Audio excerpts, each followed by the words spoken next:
음주운전 적발 후 운전면허 취소 1년 강경 방법과 구제 가능성에 대해 음주운전을 하다 적발되어 단속되었다면 현장에서 음주 측정을 하고 간단한 조사 후 다시 경찰은 출석 요구를 하고 피의자 신문조서를 작성하며 임시면허증과 운전면허 취소 사전 통지서를 발부합니다. 이후 운전을 할 수 있는 임시면허증 유효기간 40일 이내 각 시도경찰청에서 운전면허 취소 결정 통지서를 주소지에 등기로 발송합니다. 운전면허 취소 결정은 초범이라면 대부분 1년 운전면허 취소가 되고 해당 1년간은 운전면허 시험을 볼 수 없으며 1년 후 재취득하여야 합니다. 그러나 운전면허 취소 1년을 110일정지로 강경받은 방법이 있습니다. 바로 시도경찰청에 이의신청을 하거나 중앙에 행정심판을 청구하여 구제받는 방법입니다. 이의신청은 경찰청 자체적으로 심의를 통해 구제하는데 구제율이 매우 저조합니다.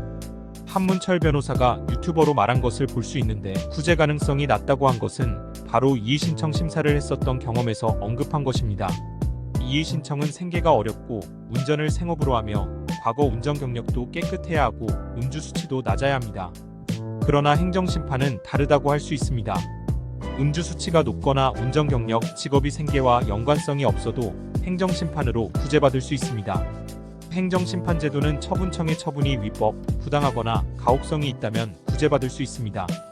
예를 들면 음주량이 적거나 이동거리가 짧거나 음주운전에 대한 측정 과정이 부당하거나 등 운전면허 취소 처분의 위법성과 부당함을 주장하는데 기준을 정할 수는 없습니다.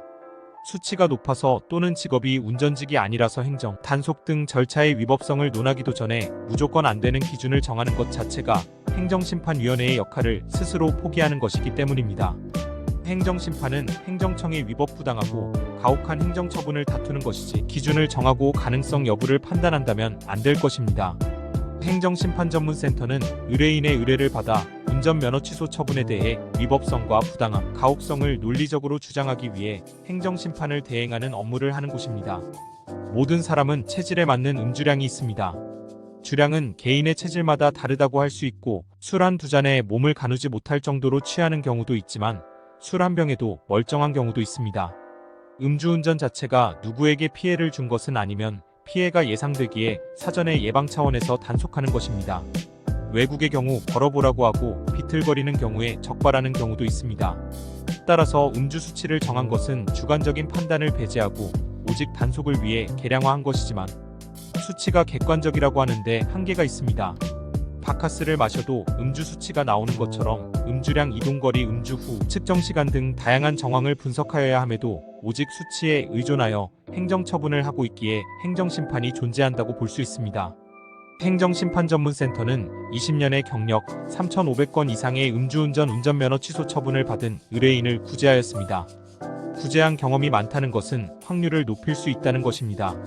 무조건 음주운전을 했다고 운전면허 취소에 대해 구제받은 방법을 포기하지 않고 자신의 여러 정황 등을 토대로 상담을 통해 가능성 여부를 검토받아야 할 것입니다. 행정심판전문센터 운전면허 취소 행정심판 상담 전국 어디서나 국번 없이 1588-1972